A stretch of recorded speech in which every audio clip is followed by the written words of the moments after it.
8 बजे की बुलेटिन की शुरुआत करते हैं 18 ब्रेकिंग के साथ। पहली ब्रेकिंग जम्मू कश्मीर से, जहां शोपियां में शुक्रवार यानी आज सुरक्षा बलों और आतंकियों के बीच मुठभेड़ हुई है। इस दौरान सुरक्षा बलों ने एक आतंकी को ढेर कर दिया। आतंकी जैश ए मोहम्मद का था। वो कुलगाम शोपियां में सक्रिय था और कई आतंकी घटनाओं में शामिल रहा है। दूसरी ब्रेकिंग मुंबई से सटे रायगढ़ से, जहां बागमती नदी के पुल के पास संदिग्ध विस्फोटक मिलने के बाद इलाके में हड़कंप मच गया। मौके पर पहुंची पुलिस ने विस्फोटक को जब्त कर लिया। बम निरोधक दस्ते की टीम इस विस्फोटक की जांच कर रही है। हालांकि विस्फोटक कहां से आया और किसने इसे यहां रखा, इसकी जानकारी फिलहाल नहीं मिल पाई है। तीसरी ब्रेकिंग हिमाचल प्रदेश के बिलासपुर से, जहां गुरुवार देर शाम बस स्टैंड के पास बीजेपी और कांग्रेस कार्यकर्ताओं के बीच झड़प हो गई। बीजेपी कांग्रेस कार्यकर्ताओं ने एक दूसरे पर मारपीट का आरोप भी लगाया। इस घटना के बाद जहां एक तरफ कांग्रेस कार्यकर्ताओं ने पूर्व विधायक बंबर ठाकुर की अगुवाई में नेशनल हाईवे पर धरना देकर चक्का जाम किया, तो वहीं बीजेपी कार्यकर्ताओं ने पुलिस चौकी परिसर में जमकर नारेबाजी की। बंपर ठाकुर ने बताया कि यह हंगामा एक डिबेट के दौरान हुआ, जिसके बाद बीजेपी कार्यकर्ताओं ने उनके बेटे को बेरहमी से पीटा। चौथी ब्रेकिंग, पीएम मोदी आज से 2 दिन के दक्षिण भारत के दौरे पर हैं। पीएम कर्नाटक, तमिलनाडु, आंध्र प्रदेश और तेलंगाना का दौरा करेंगे। इस दौरान 25,000 करोड़ रुपए से ज्यादा की विकास परियोजनाओं का लोकार्पण और शिलान्यास करेंगे। पीएम के कार्यक्रम की शुरुआत कर्नाटक के दौरे से होगी। यहां पीएम चेन्नई मिस्सूरू वंदे भारत एक्सप्रेस और भारत गौरव काशी दर्शन ट्रेन को हरी झंडी दिखाएंगे।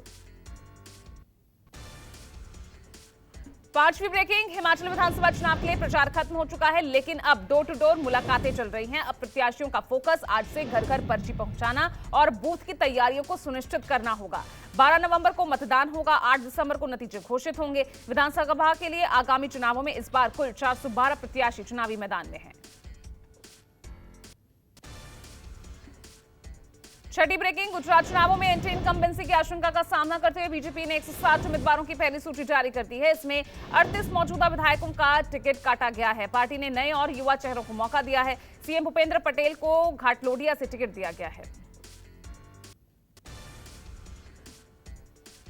7वीं ब्रेकिंग, एक अरसे बाद राजधानी दिल्ली की हवा थोड़ी बेहतर हुई है, जिसे लेकर अब अनुमान लगाया जा रहा है कि दिल्ली एनसीआर में प्रतिबंधों में थोड़ी राहत मिल सकती है। दिल्ली में वायु प्रदूषण का स्तर बेहद खराब से खराब श्रेणी में आने के बाद वायु गुणवत्ता प्रबंधन आयोग ने गुरुवार को कहा कि वो 11 नवंबर यानी आज स्थिति की समीक्षा करेगा।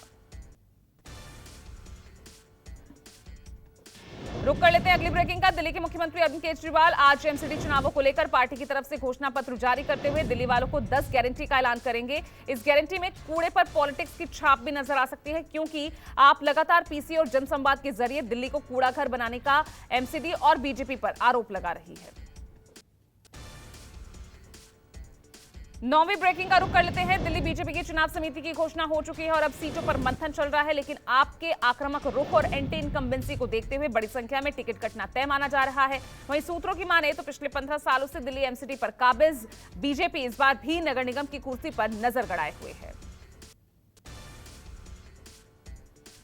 10वीं ब्रेकिंग, कांग्रेस ने दिल्ली नगर निगम चुनाव के लिए पूरी तैयारी कर ली है और उसके लिए पार्टी ने चुनाव समिति का भी गठन कर लिया है। दिल्ली प्रदेश चुनाव समिति में पूर्व केंद्रीय मंत्री जगदीश टाइटलर का नाम भी शामिल है।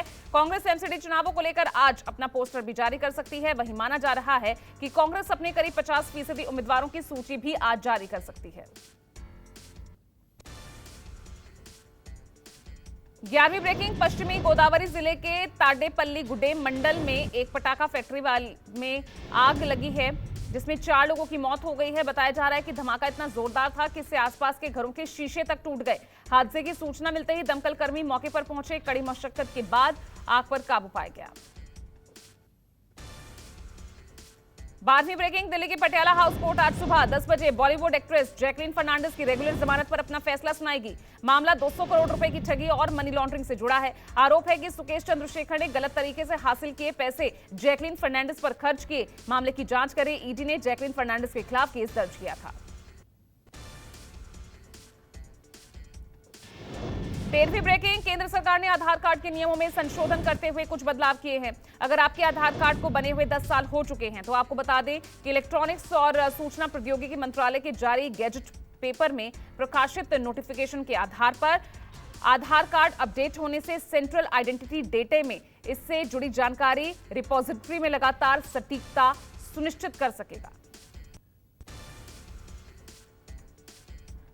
और रुक कर लेते हैं अगली ब्रेकिंग का।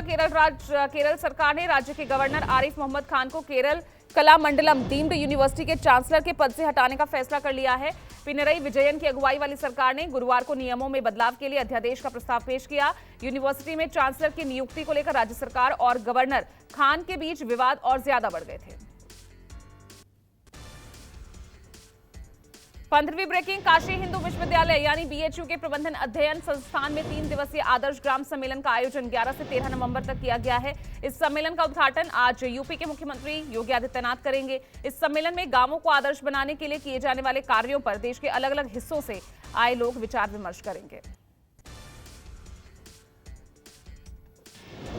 16वीं ब्रेकिंग। प्रधानमंत्री नरेंद्र मोदी के जीवन के सफर को उनके संसदीय क्षेत्र वाराणसी में 55 पेंटिंग्स के जरिए दिखाया जाएगा। ये पेंटिंग्स दुबई में रहने वाले पेंटर अकबर खान ने तैयार की है। प्रधानमंत्री की जीवन यात्रा पर आधारित इन 55 पेंटिंग्स की प्रदर्शनी सिगरा स्थित रुद्राक्ष इंटरनेशनल कन्वेंशन सेंटर में 11 नवंबर की सुबह यानी आज सुबह लगाई जाएगी और प्रदर्शनी का उद्घाटन मुख्यमंत्री योगी आदित्यनाथ करेंगे।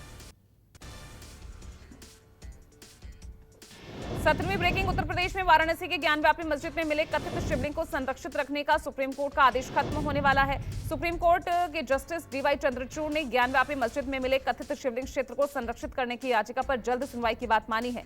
कोर्ट ज्ञानव्यापी काशी विश्वनाथ मामले की सुनवाई के लिए पीठ का गठन आज कर सकता है और इसके बाद यह सुनवाई दोपहर 3 बजे होगी। और 18वीं ब्रेकिंग। आज संजय राउत की जमानत पर सुनवाई होगी। ईडी की तरफ से संजय राउत की जमानत रद्द करने की मांग की गई है। सांसद संजय राउत को पात्रा चौल घोटाला मामले में मुंबई सेशन कोर्ट के स्पेशल पीएमएलए कोर्ट ने जमानत दी, जिसके बाद राउत जेल से बाहर आ गए हैं। वहीं इसके विरोध में ईडी बॉम्बे हाईकोर्ट चली गई। ईडी की याचिका पर आज हाईकोर्ट सुनवाई करेगा।